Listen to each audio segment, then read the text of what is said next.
मेरा नाम रोशनी है। जैसे ही मैं घर के अंदर दाखिल हुई तो घर में मेहमान बैठे हुए थे। मेहमानों को देखकर मैं दूसरे कमरे में आ गई थी, क्योंकि ये अनजान लोग थे और मैं इनको नहीं जानती थी। मुझे लगा कि शायद मेरे पापा के दोस्त की वाइफ होंगी या फिर मम्मी की कोई सहेली होगी। थोड़ी देर बाद मम्मी ने मुझे मेरे कमरे में बुलाने भेजा। मैं अपने कपड़े चेंज करने के बाद गेस्ट रूम में चली गई थी, जहाँ पर मम्मी पापा के साथ मेहमान बैठे हुए थे। ये एक औरत थी, उनके साथ हमारे पड़ोस की सुजाता आंटी भी थी। मैंने सुजाता आंटी को नमस्ते कहा और उसके बाद मैंने मम्मी से कहा कि आपने मुझे बुलाया। मम्मी कहने लगी कि हाँ बेटा आओ बैठो। मैं मम्मी के बराबर में जाकर बैठ गई थी। उन्होंने सामने बैठी हुई इस अनजान औरत से कहा कि देखिए भाभी जी, ये है मेरी बेटी रोशनी, अभी अभी कॉलेज से आई है। सुजाता आंटी ने कहा कि हमारी रोशनी बहुत ही अच्छी है, पढ़ाई में भी बहुत इंटेलिजेंट है और घर के काम भी बहुत अच्छे से जानती है। मैं समझ नहीं पा रही थी कि आखिर मेरी तारीफें क्यों की जा रही हैं। सामने बैठी इस औरत ने कहा कि आपकी बेटी बहुत अच्छी है, बड़ी ही प्यारी है, मुझे बहुत पसंद आई है। उन्होंने मुझे अपने बराबर में बैठने के लिए कहा। मम्मी ने मुझे इशारा दिया कि जाओ बेटा, जाकर बैठ जाओ, तो मैं उनके बराबर में जाकर बैठ गई थी। उन्होंने मुझसे पूछा कि क्या पढ़ रही हो, तो मैंने उनको बताया कि मैं बीएससी कर रही हूँ। उन्होंने कहा कि बेटा आगे और पढ़ना चाहती हो, तो मैंने कहा कि जी मैं आगे बहुत पढ़ना चाहती हूँ और मेरा सपना है कि मैं नौकरी करूँ, काबिल बनूं। मेरी इस बात को सुनकर वो खामोश हो गई थी। मम्मी ने कहा कि नहीं, बस हमारी बेटी आगे नहीं पढ़ेगी। मम्मी की इस बात पर मैंने उन्हें चौंक कर देखा। आखिर उन्होंने ऐसा क्यों कहा? फिर इस औरत ने मुझसे पूछा कि तुमसे खाना बनाना आता है? मैंने कहा कि जी आता है। वो कहने लगी कि चलो ये तो बहुत अच्छी बात है, हमारे बेटे को खाने पीने का बहुत शौक है। फिर वो मेरे बराबर में से उठकर खड़ी हो गई और कहने लगी कि आप लोग सोच समझकर मुझे जवाब दे दीजिएगा, बाकी की बात हम लोग फोन पर करेंगे। ये कहकर वो हमारे घर से चली गई। उनके साथ साथ सुजाता आंटी भी चली गई थी। मैं मम्मी को गौर से देखने लगी और कहने लगी, मम्मी आखिर ये सब क्या हो रहा है? ये औरत कौन है और मुझसे इतने सारे सवाल क्यों कर रही थी? मम्मी कहने लगी कि तुम्हारा रिश्ता अपने बेटे के लिए लेकर आई थी। तुम्हें याद है पिछले महीने जब हम लोग शर्मा अंकल की बेटी की शादी में गए थे, वहाँ इन्होंने तुम्हें देख लिया था। फिर इनको सुजाता के बारे में पता चला कि वो हमारी पड़ोसी है, इसलिए ये सुजाता के थ्रू तुम्हारा रिश्ता लेकर यहाँ पर आ गई। ये तुम्हें पसंद करके चली गई है रोशनी। हमने सुना है कि ये लोग बहुत अमीर हैं। अब हमें लड़की को देखना है। मुझे तो लगता है कि तुम्हारे पापा इस रिश्ते के लिए हाँ कर देंगे, क्योंकि लड़के वाले अमीर होने के साथ साथ इज्जतदार लोग हैं। सिर्फ 2 भाई हैं और लाखों की जायदाद है। कहाँ हम मिडिल क्लास लोग और कहाँ वो बिजनेसमैन लोग। इतने अमीर घर से तुम्हारे लिए रिश्ता आना हमारे लिए बहुत सौभाग्य की बात है रोशनी। मैंने तो तुम्हारे पापा से बोल दिया है कि लड़का हमें पसंद आ जाएगा तो फौरन ही हम इस रिश्ते के लिए हाँ कर देंगे। मैंने मम्मी से कहा, मम्मी आप लोग इतनी जल्दबाजी आखिर किस बात की कर रहे हो? मेरा रिश्ता तय करने से पहले आपने मुझसे पूछा भी नहीं और मुझे बताया भी नहीं कि ये औरत मेरा रिश्ता लेकर यहाँ आई थी। मम्मी मुझे आगे पढ़ना है और आप मेरी शादी करना चाहती हो।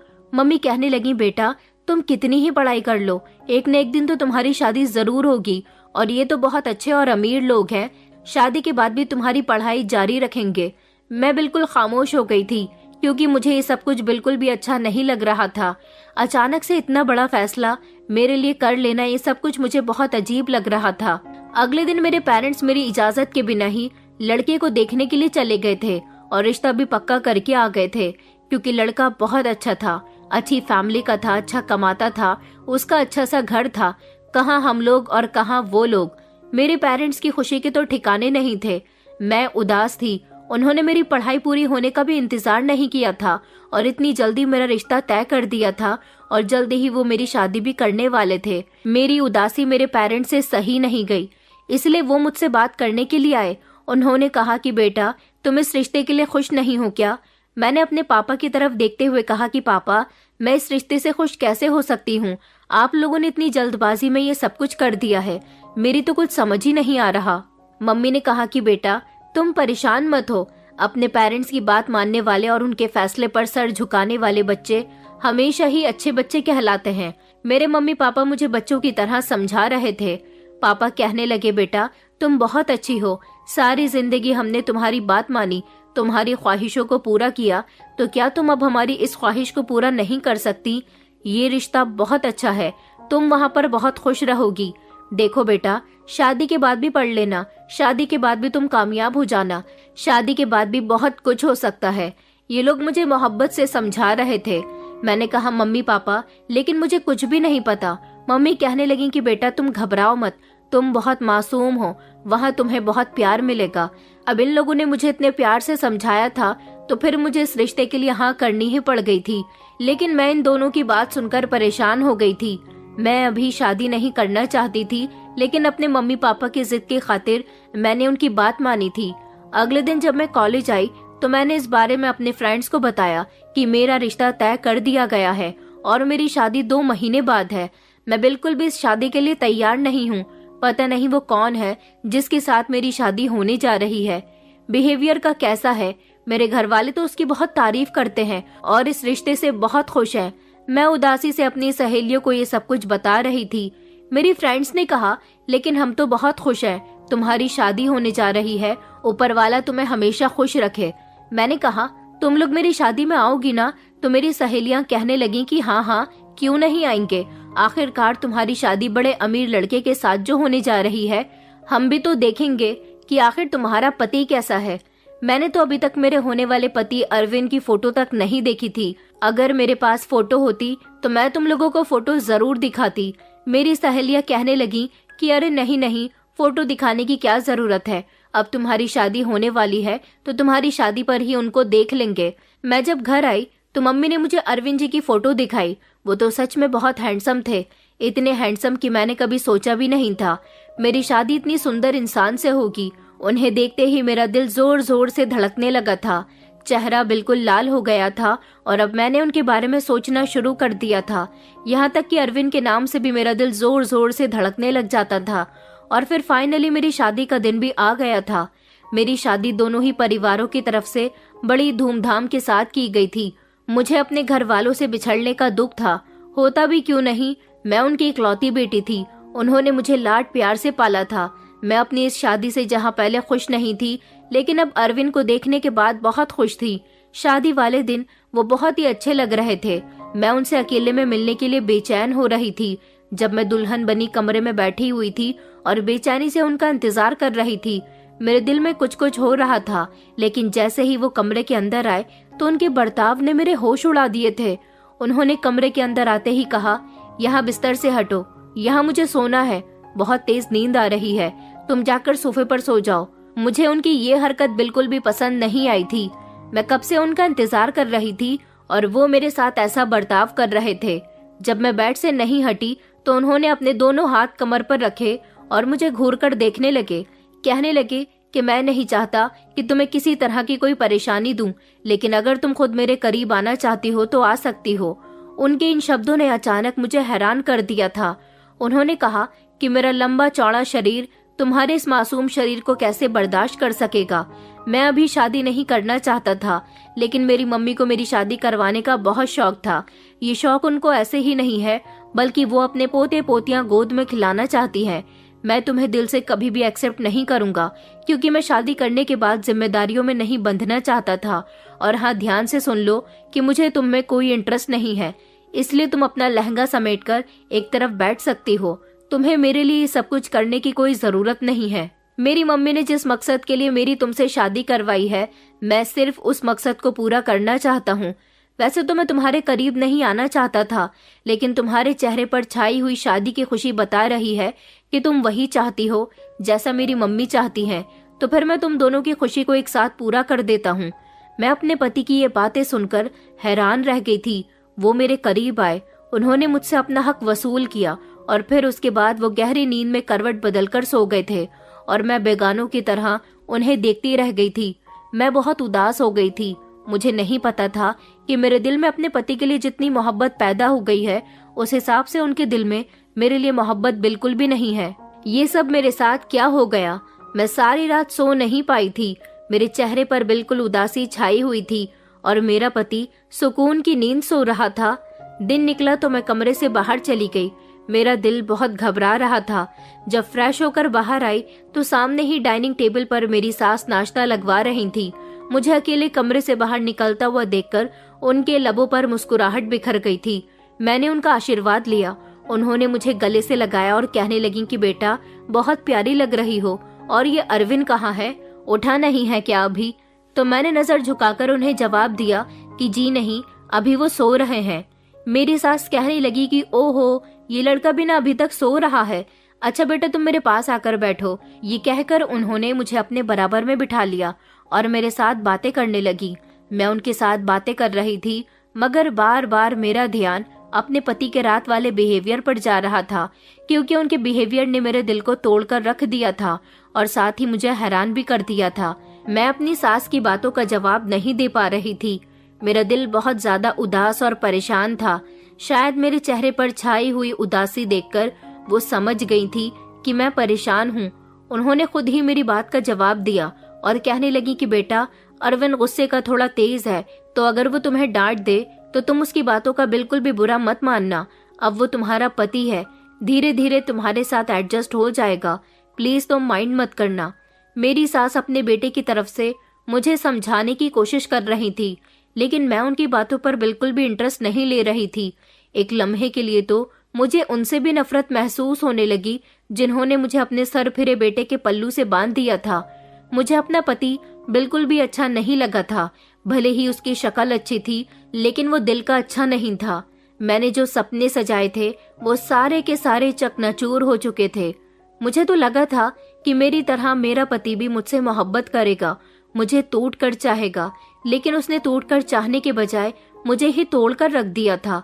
मैं अभी अपनी सास के साथ डाइनिंग टेबल पर ही बैठी हुई थी, लेकिन अभी तक मेरा पति उठकर नहीं आया था। Good morning mom, how are you? पीछे से एक आवाज मुझे आई।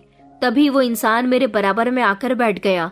ये इंसान कोई और नहीं बल्कि मेरा देवर था, आरुष, जो मेरी सास के बिल्कुल बराबर में बैठा हुआ था और मुझे गौर से देखने लगा। उसने कहा, मॉम, भाभी का चेहरा उदास क्यों है? क्या हुआ भाभी, आपको मेरे भैया पसंद नहीं आए क्या?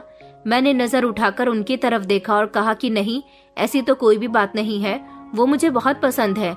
ये कहकर मैं हल्की सी दिखावा करने के लिए मुस्कुरा दी थी। पता नहीं क्यों मेरा देवर मुझे बड़ी गौर गौर से देख रहा था। मैंने नोटिस किया था कि मेरा देवर हमेशा देखता रहता था कि मैं बहुत परेशान रहती हूँ, हंसती नहीं हूँ, मुस्कुराती नहीं हूँ, किसी से खुलकर बात नहीं करती। वो मुझसे बातें करने की कोशिश करता था, लेकिन मुझे इस घर में किसी से भी बात करने का कोई शौक नहीं था। जब एक औरत को उसका पति ही पसंद नहीं करता, उससे मोहब्बत नहीं करता, उसे खुश नहीं रख सकता, तो फिर वो कैसे दूसरों के साथ खुश रह सकती है। एक दिन मैं अपनी सास के कमरे में जा रही थी जब मैंने अपने देवर को उसकी माँ से बातें करते हुए सुना। वो उनसे कह रहा था कि मॉम, आपने ये क्या कर दिया? रोशनी कितनी सीधी और मासूम लड़की है, आपने भैया के साथ उसकी शादी करवाकर आपने उसके साथ ठीक नहीं किया, शायद वो भैया के साथ खुश नहीं है। तभी मेरी सास ने आरुष से कहा कि ऐसा कुछ नहीं है, तुम तो जानते हो कि तुम्हारा भाई काम में कितना बिजी रहता है। ये लड़की चाहे तो अपने पति का दिल जीत सकती है, मेरे बेटे को इसके साथ मोहब्बत हो जाएगी, लेकिन मैं कैसे अपने पति का दिल जीतूं? वो तो मेरी तरफ देखते भी नहीं थे, सिर्फ रात को ही मेरे करीब आते थे। उसके अलावा ना वो मेरे साथ बातचीत करते थे और ना ही मुझे कहीं बाहर घुमाने लेकर गए थे। मुझे अपने मायके जाना था क्योंकि यहाँ मेरा दिल नहीं लग रहा था।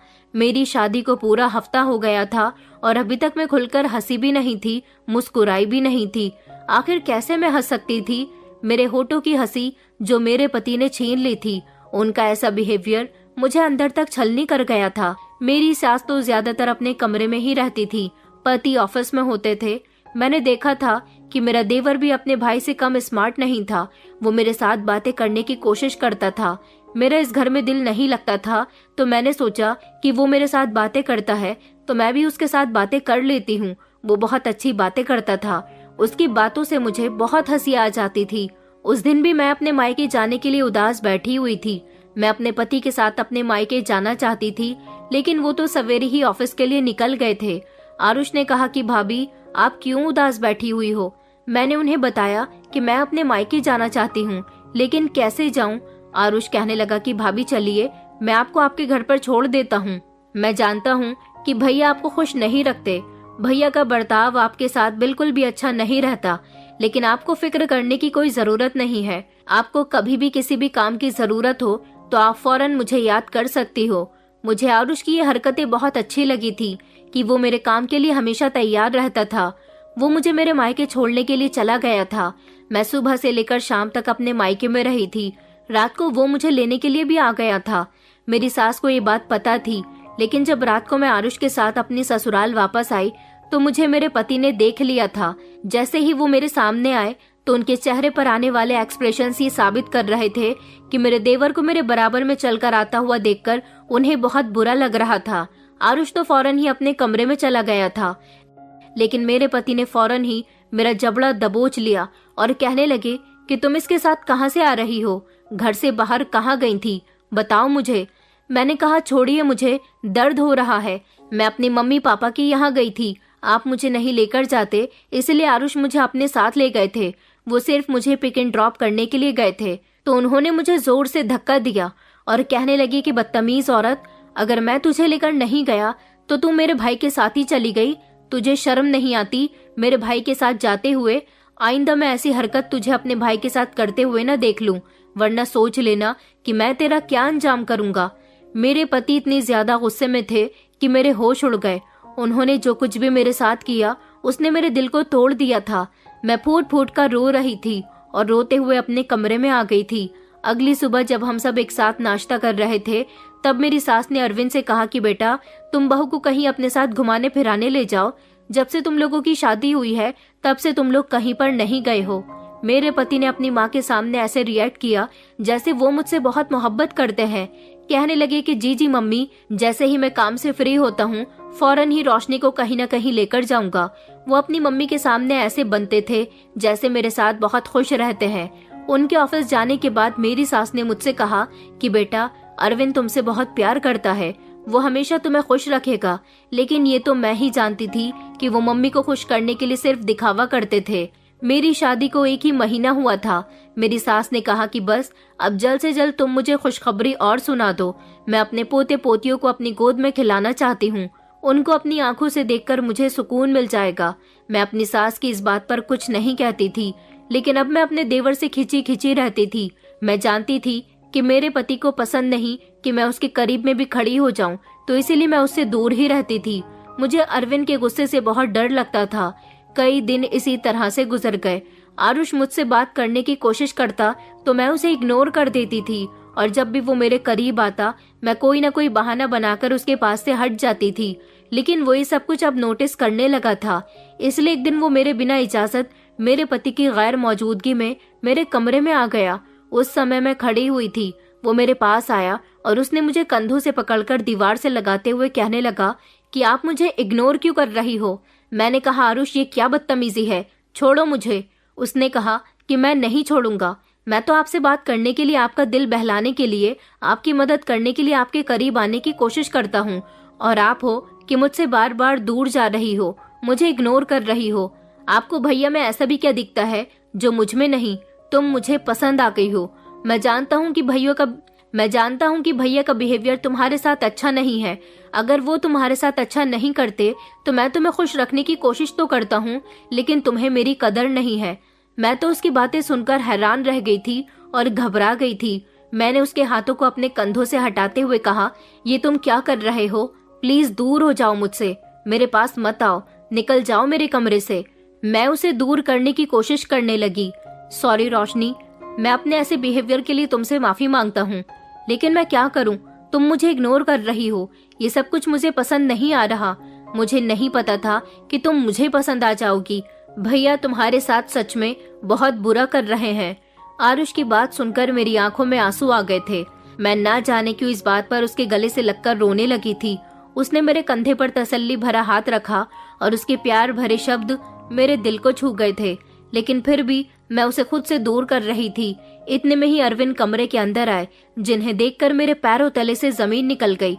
आरुष मुझसे 2 कदम पीछे हट गया था और अपने भैया की तरफ देखकर कहने लगा, भैया मैं आपसे ही मिलने आया था, लेकिन आप कमरे में नहीं थे। और उसने फौरन ही बात बदल दी थी। थोड़ी देर पहले तक तो वो बड़े अजीब अंदाज में मुझसे बातें कर रहा था। दोनों भाई आपस में अपने काम के बारे में कुछ बातें करने लगे और मैं हैरानी से एक तरफ खड़ी हो गई थी। मेरे पति अपने भाई से बातें कर रहे थे, लेकिन उसकी नजर बार बार मेरी तरफ आ रही थी, क्योंकि वो मुझे आरुष के नजदीक खड़े हुए देख चुके थे। अरविंद ने आरुष के कमरे से जाने के बाद मुझे बेड पर जोर से धक्का दिया और मेरे बाल पकड़ते हुए कहने लगे कि तुम आरुष के इतने करीब क्या कर रही थी? तुम्हें थोड़ी भी शर्म नहीं आई? अभी तो तुम्हें इस घर में आए हुए कुछ ही दिन हुए हैं। पहले तो मैं तुम्हें वार्न कर चुका हूँ, लेकिन आज फिर तुमने वही हरकत दोहराई है। मैं हैरानी से अरविंद की तरफ देख रही थी, जो फिर से मुझ पर इतना बड़ा इल्जाम लगा चुके थे, जबकि मेरा उनके भाई से कोई लेना देना नहीं था। दूसरी तरफ मैं आरुष की वजह से बहुत परेशान थी। अगले दिन मैं किचन में काम कर रही थी और अरविंद के घर आने का समय होने वाला था, जब मेरी सास किचन में आई और कहने लगी कि बेटा, तुम अभी तक यहाँ हो, तुम्हें तो अपने कमरे में होना चाहिए। देखो, पति के आने से पहले थोड़ा सज संवर कर रहना चाहिए, ताकि घर में दाखिल होते ही उसका अपनी पत्नी पर दिल आ जाए। तुम तो मेरे बेटे के लिए थोड़ा भी तैयार नहीं होती। देखो, ऐसा करने से पति खुश हो जाता है। चलो जाओ अपने कमरे में और अच्छे से तैयार होकर वापस आओ। मैं अपनी सास के कहने पर खामोशी से अपने कमरे में आ गई थी। मेरा तैयार होने का दिल तो नहीं कर रहा था। मैंने फिर भी सिंपल से कपड़े निकालकर पहन लिए और हल्का फुल्का सा मेकअप कर लिया, जिसमें मैं काफी सुंदर लग रही थी। जब कमरे का दरवाजा खुला, मुझे यही लगा कि अरविंद आए होंगे, लेकिन जब मुझे भारी कदमों की आहट अपने पीछे सुनाई दी तो मैंने शीशे में अपनी नजरें उठाकर देखा। मेरे पीछे आरुष खड़ा हुआ था। मैंने मुड़कर उसकी तरफ देखा। आरुष मुस्कुराकर मेरी तरफ देखने लगा। मैंने कहा, तुम यहाँ पर क्या कर रहे हो? मैं घबराती हुई कहने लगी। उसने कहा कि देखो रोशनी, मुझे तुमसे एक बहुत जरूरी बात करनी है। वो मुझसे नरमी से बात कर रहा था। मैं उसको इस समय अपने कमरे में देखकर थोड़ा परेशान हो गई थी। मैंने कहा, देखो, इस समय अरविंद के आने का समय है। तुम्हें जो भी कहना है अरविंद के सामने ही कहना, क्योंकि उस दिन वाली बात मुझे अच्छी तरह से याद थी। मेरे पति ने मुझे कितना बुरा भला कह दिया था, और इससे पहले भी इस वजह से मैं अपने पति की गैर मौजूदगी में अपने देवर के साथ किसी भी तरह की कोई बात नहीं करना चाहती थी। मैंने आरुष को साफ साफ मना कर दिया, लेकिन उसने अचानक मेरे हाथों को अपने हाथों में ले लिया। मैंने कहा, ये तुम क्या कर रहे हो? मैं घबरा गई थी। उसने कहा कि देखो, मैं तुमसे बहुत मोहब्बत करने लगा हूँ। मैं जानता हूँ कि भैया को तुम्हारी कदर नहीं है, बस इसलिए मुझे तुमसे हमदर्दी होती है, और यही वजह है कि मेरे दिल में ये हमदर्दी मोहब्बत बन गई। मैं तुम्हें बहुत टूटकर चाहता हूँ, और ये बात तुम बहुत अच्छे से जान लो। मेरे भैया से डिवोर्स ले लो, मैं तुम्हें अपनी जिंदगी में शामिल कर लूंगा। मैं तुम्हारे बिना नहीं रह सकता। मैं तुम्हें अपनी भाभी नहीं मानता, बल्कि तुम्हें अपनी मोहब्बत मानता हूँ। अरविंद भैया कभी भी तुम्हें खुश नहीं रखेंगे, क्योंकि वो किसी और लड़की से मोहब्बत करते हैं, जो कि उन्हें छोड़कर जा चुकी है। यही वजह है कि उनकी जिंदगी में तुम्हारी कोई अहमियत नहीं है। सिर्फ मम्मी के कहने पर ही उन्होंने तुमसे अपनी नस्ल आगे बढ़ाने के लिए शादी की है। जैसे ही तुम उनको बच्चा पैदा करके उनको दे दोगी, वो तुम्हें अपनी जिंदगी से खुद ब खुद निकाल देंगे। उनके साथ जिंदगी बर्बाद करने से अच्छा है कि तुम मेरे साथ शादी कर लो। तुम्हारी जो भी ख्वाहिश होगी मैं सारी की सारी पूरी करूंगा। मैं तुमसे बहुत मोहब्बत करूंगा। मैंने कहा, आरुष प्लीज मुझे यहाँ से जाने दो। मैं उसे खुद से दूर करने की कोशिश करने लगी, लेकिन वो बहुत मजबूती से मेरे हाथ पकड़कर खड़ा हुआ था।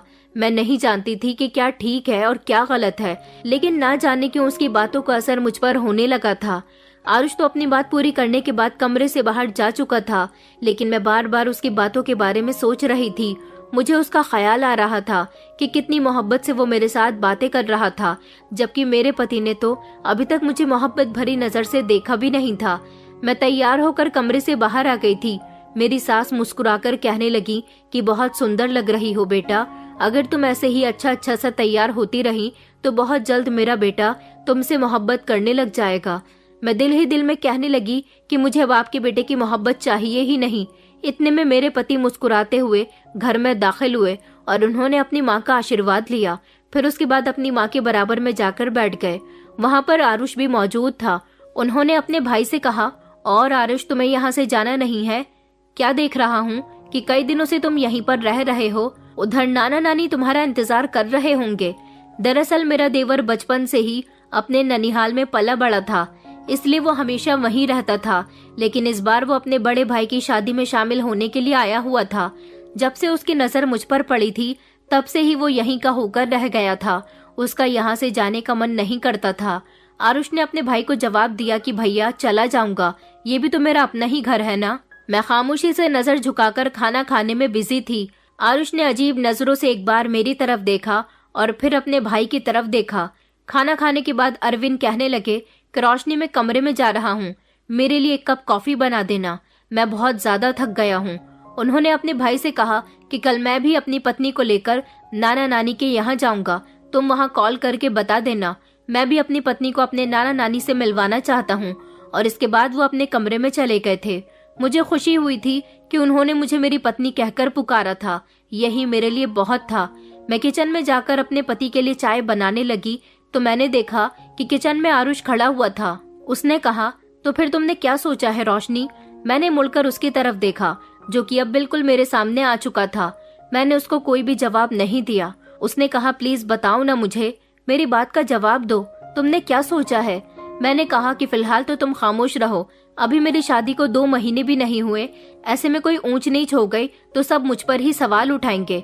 आरुष ने तभी मुझे मेरे कंधों से पकड़ लिया और मेरा चेहरा अपनी तरफ किया। कहने लगा, तुम्हें मेरी बात समझ क्यों नहीं आ रही? मैं तुमसे बहुत मोहब्बत करने लगा हूँ, तुम्हारे लिए मैं सबसे लड़ जाऊंगा और कभी तुम्हारी इज्जत पर आंच नहीं आने दूंगा। वो जुनूनियत के साथ कहने लगा तो मैंने उसके चेहरे की तरफ देखा जिसकी आंखों में मुझे अपने लिए मोहब्बत की रोशनी दिखाई दे रही थी। मैं इस तरह की मोहब्बत अपने पति से चाहती थी, लेकिन उन्होंने ना तो कभी मुझे ऐसी मोहब्बत का एहसास भी होने दिया। मैं चाय ट्रे में लेकर कमरे में पहुंची तो अरविंद बेड पर बैठे हुए थे। उनके बराबर में चाय का कप रखते हुए मैं दूसरी तरफ सोने के लिए लेट गई। उन्होंने सीरियस होकर मुझसे पूछा, परेशान हो क्या? लेकिन मैंने उन्हें कोई जवाब नहीं दिया। उन्होंने कहा कि देखो रोशनी, मैं मानता हूँ कि मैंने तुम्हारे साथ संतान के लिए शादी की है, लेकिन मैं कोशिश करूंगा कि तुम्हारे सारे हक अदा करूं। जिस मोहब्बत की तुम हकदार हो तुम्हें वो मोहब्बत भी दूं, लेकिन फिलहाल मेरे लिए इस रिश्ते को एक्सेप्ट करना बहुत मुश्किल है। वो मोहब्बत से मुझे समझा रहे थे, लेकिन मैं तो अपने ही दुनिया में मगन थी। बार बार मेरे दिमाग में आरुष की बातें गूंज रही थी। मेरे पति ने मुझे हिलाकर कहा कि तुम ठीक हो रोशनी? मैं एक झटके से दूर हुई और कहा कि जी मैं बिल्कुल ठीक हूँ। मैं घबरा गई थी। उन्होंने कहा कि देखो रोशनी, मैं कोशिश करूंगा। इससे पहले कि वो कुछ और कहते, मैंने उनकी तरफ देखा और कहा कि मुझे पता है कि आपने सिर्फ मेरे साथ बच्चे के लिए शादी की है, इससे ज्यादा आपको मुझसे कोई लेना देना नहीं है, तो मुझे झूठी मोहब्बत के दिलासे मत दीजिए। मुझे पता है कि आप पहले से ही। इससे पहले कि मैं कुछ और कहती, अरविंद को गुस्सा आ गया और कहा कि खबरदार, जो तुमने मेरे बीते हुए कल को मेरे सामने दोहराने की कोशिश की तो, और तुम्हें मेरे बारे में किसने बताया कि मैं पहले किसी से मोहब्बत करता था? अरविंद ने गुस्से में मुझसे सवाल किया तो मैं घबरा गई। उनके चेहरे पर इतना ज्यादा गुस्सा था कि मैं परेशान हो गई थी। मैंने घबराते हुए इनकार में सर हिला दिया और अपने चेहरे का पसीना साफ करते हुए चादर ओढ़कर बिस्तर पर लेट गई थी। वो न जाने कितनी देर तक मेरी तरफ खूंखार नजरों से देखते रहे थे। थोड़ी देर के बाद वो सो गए थे। मैं जानती थी कि आरुष अभी इस घर में है, वो यहाँ से गया नहीं है। मैं कमरे से बाहर निकली और आरुष के कमरे की तरफ चली गई। मेरा दिल बड़ी शिद्दत से धड़क रहा था। न जाने क्यों आरुष का मोहब्बत से बात करना मुझे बहुत अच्छा लगा था, जबकि अरविंद ने तो इस तरह से मुझसे एक बार भी बात नहीं की थी। मैंने धीरे से दरवाजे पर दस्तक दी तो आरुष ने फौरन ही दरवाजा खोल दिया था। कहने लगा कि तुम इतनी रात को यहाँ पर क्या कर रही हो? मैं उसके गले लग गई और फूट फूट कर रोने लगी। मैंने कहा, आरुष, मुझे बहुत डर लगता है। अरविंद मुझे बहुत डांटते हैं। मुझे उनके साथ शादी भी नहीं करनी चाहिए थी। मुझे लगा था कि वो मुझसे मोहब्बत करेंगे, लेकिन वो तो बहुत बुरे इंसान हैं। आरुष कहने लगा कि देखो, परेशान होने की बिल्कुल जरूरत नहीं है। मैं हूं ना तुम्हारे साथ, तुम्हें कुछ भी नहीं होगा और बहुत जल्द हम दोनों शादी भी कर लेंगे। तुम भैया से डिवोर्स ले लेना, ठीक है? अभी जाओ अपने कमरे में। उन्होंने तुम्हें मेरे कमरे में देख लिया तो वो हम दोनों पर ही शक करेंगे। मैं सर हिलाते हुए वहां से अपने कमरे में आ गई थी। सुबह सवेरे पता नहीं मेरा पति कमरे से निकलकर कहाँ चला गया था। पता नहीं क्यों मुझे ऐसा लगने लगा था जैसे गुजरते हुए दिनों के साथ अरविंद मेरे करीब आने की कोशिश करने लगे थे, लेकिन अब उनका मेरे करीब आना मुझे बिल्कुल भी अच्छा नहीं लग रहा था। मैं चोरी चुपके आरुष से उनके कमरे में मिलने के लिए जाती थी और उनसे बात भी करती थी। एक दिन आरुष ने मुझसे कहा कि मैं तुमसे अकेले में मिलना चाहता हूँ, लेकिन मैं उसे अकेले में मिलने कहाँ जाती। मैंने उसे मना भी किया मगर वो नहीं मान रहे थे। मैं नहीं जानती थी कि आरुष के दिमाग में कौन सी शैतानी चाल चल रही है। वो मेरे साथ क्या करने वाला है। उसके ज्यादा जिद करने पर और नाराज होने पर मुझे उसकी बात माननी पड़ी और फिर मैं एक रात खामोशी से उसके साथ गाड़ी में बैठकर चली गई थी। वो मुझे अपने साथ लॉन्ग ड्राइव पर ले गया था। उसने मेरा हाथ अपने हाथों में ले रखा था। हम लोग कार में बैठे हुए थे। गाड़ी सड़क पर दौड़ रही थी। थोड़ी दूरी पर चलने के बाद एक सुनसान इलाके में ले जाकर आरुष ने कार रोक दी थी। वो मुझसे अकेले में मिलकर बहुत खुश हो रहा था। मैंने कहा कि तुमने यहाँ पर गाड़ी क्यों रोक दी है? तुमने तो कहा था कि तुम मुझे कहीं लेकर जाना चाहते हो। क्या तुम मुझे यहाँ लेकर आना चाहते थे? आरुष ने अपने चेहरे पर एक शातिराना मुस्कुराहट सजाई और कहने लगा कि मैं तुमसे अकेले में मिलना चाहता था, क्योंकि वहाँ तुम्हें अपने पति का हमेशा डर रहता है और मुझे मॉम का। मैंने कहा, लेकिन हम यहाँ क्या करेंगे? गाड़ी स्टार्ट करो और घर चलते हैं, क्योंकि मुझे डर लग रहा था। आरुष ने मुझे तसल्ली दी और कहने लगा कि तुम डर क्यों रही हो, मैं हूं ना तुम्हारे साथ। वो बातें करते करते धीरे धीरे मेरे करीब आने लगा और उसने मेरा ध्यान बातों में भटका लिया। उसने मेरे चेहरे को अपने हाथों में लिया और अपने चेहरे के करीब लेकर जाने लगा था। तभी मैंने उसको अपने हाथों से झटक दिया और कहा कि आरुष, ये क्या बदतमीजी है? तुम क्या कर रहे हो? उसने कहा, अरे कोई बदतमीजी नहीं है, मैं तुम्हारे साथ यहाँ अकेले में अच्छा समय बिताने के लिए आया हूँ और तुम ऐसे रिएक्ट कर रही हो। मैंने कहा, देखो मुझे ये सब कुछ पसंद नहीं है, प्लीज मुझसे दूर हो जाओ, मेरे करीब आने की कोशिश मत करो। मगर आरुष पर तो जैसे खून सवार हो गया था। उसे मेरी बात पर बहुत गुस्सा आया। उसने कहा कि ये तुम अच्छा नहीं कर रही हो। मैंने उसे प्यार से समझाने की कोशिश की और उससे कहा कि प्लीज ऐसा मत करो, ये सब बिल्कुल भी ठीक नहीं है। तुम मुझसे शादी करना चाहते हो ना, तो हम शादी करेंगे, मगर ये सब कुछ नहीं। लेकिन मैंने नोटिस किया था कि आरुष की नजर में आज मेरी कोई अहमियत नहीं थी। उसे मैं नहीं बल्कि मेरा वजूद चाहिए था। वो बार बार मुझे अपने करीब करने की कोशिश कर रहा था, लेकिन एक बार भी मैंने उसकी नहीं सुनी। जब उसने देखा कि मैं उसकी बात नहीं मान रही हूँ, तो उसने मेरे साथ जबरदस्ती करनी शुरू कर दी। वो मेरे दुपट्टे को हटाने की कोशिश कर रहा था, लेकिन मैंने खुद पर कंट्रोल नहीं किया और मैं उसके मुंह पर एक जोरदार थप्पड़ मार चुकी थी। मेरे थप्पड़ मारने पर वो हैरान रह गया था। ये थप्पड़ शायद उसके ईगो पर जाकर लगा था। वो बिल्कुल खामोश हो गया। उसे गुस्सा आया और वो गाड़ी को तेज रफ्तार में चलाते हुए मुझे घर वापस लेकर आ गया था। मुझे उसकी ये हरकत बिल्कुल भी अच्छी नहीं लगी थी। मेरी आंखों में आंसू थे और मैं घर में दाखिल हो रही थी और वो समझ गया था कि मैं अब उससे बात नहीं करूंगी। इसलिए वो मुझे मनाने के लिए पीछे से मुझे आवाज लगाने लगा और मेरे आगे आ गया। मुझे माफ कर दो प्लीज। लेकिन मैंने उसकी एक नहीं सुनी और मैं फौरन ही अपने कमरे में आ गई थी। मैंने देखा कि कमरे के अंदर मेरे पति जाग रहे थे। उन्हें लगा कि मैं किचन से आ रही हूँ। अब न जाने क्यों मैं कई दिनों से उनके अंदर बदलाव महसूस कर रही थी। वो जब भी ऑफिस से घर आते तो मेरे लिए कोई ना कोई खाने पीने का सामान लेकर आया करते थे और रात को मेरे साथ बैठकर बातें करने की कोशिश करते थे और हर बार बात करते समय यही कहते थे कि तुम कभी मेरा साथ मत छोड़ना, तुम बहुत अच्छी हो। हर बार उनकी बातों में मेरी तारीफ होती थी। न जाने क्यों मेरा ध्यान अब आरुष की तरफ बिल्कुल भी नहीं जा रहा था।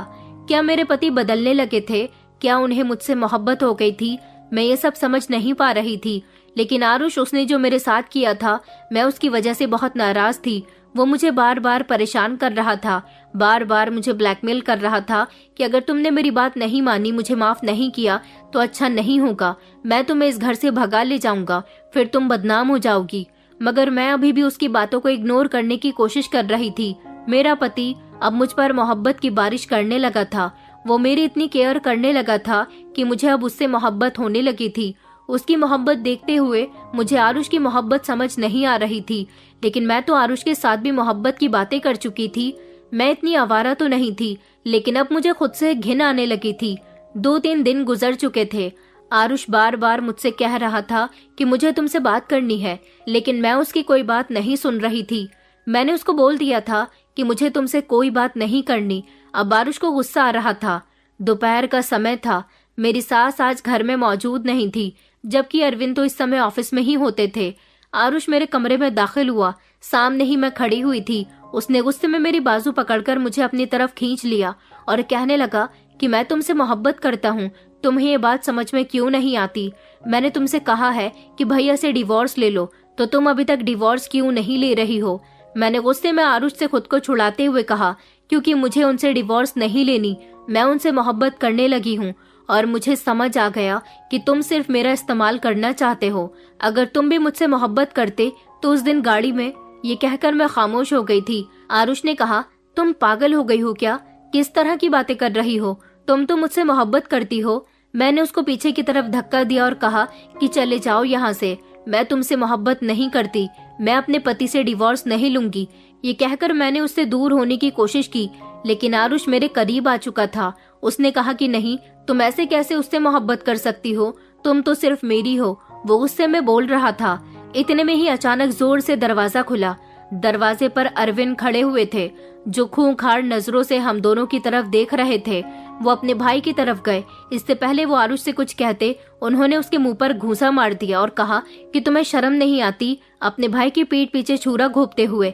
इससे पहले आरुष कुछ कहता, अरविंद ने कहा कि मैंने तुम्हें हमेशा अपना सगा भाई समझा, दफा हो जाओ मेरी आंखों के सामने से।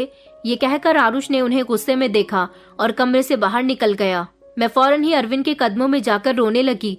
मैंने कहा कि मुझे माफ कर दीजिए, मैंने आपके साथ बेवफाई की है, लेकिन मैं आपसे मोहब्बत करने लगी हूँ। शायद ये मेरी गलतफहमी थी कि आप मुझे मोहब्बत नहीं देते थे, इज्जत नहीं देते थे, और मुझे ये सब कुछ चाहिए था, जिसकी वजह से मैं आरुष की तरफ चली गई। लेकिन मैं वादा करती हूँ कि मैं दोबारा कभी ऐसा नहीं करूँगी। अरविंद ने मेरे जुड़े हुए हाथों को पकड़ा और मेरे आंसू साफ करते हुए कहने लगे कि तुमने कुछ गलत नहीं किया। मैं जानता हूँ कि तुम ऐसी लड़की नहीं हो। दरअसल आरुष मेरा सौतेला भाई है। उसने इस बात का फायदा उठाया कि मैं तुम्हें खुश नहीं रखता, तुम्हारी इज्जत नहीं करता। वो मुझे तुमसे अलग करना चाहता था और तुम्हें हासिल करना चाहता था, इसलिए उसने तुम्हारा ध्यान अपनी तरफ करने की कोशिश की। वो मेरी सौतेली माँ का बेटा है। उसने मेरी माँ को भी कई बार धोखा दिया है, इसलिए वो अपने नाना नानी के घर रहता है। लेकिन शादी के मौके पर वो यहाँ पर आ गया था।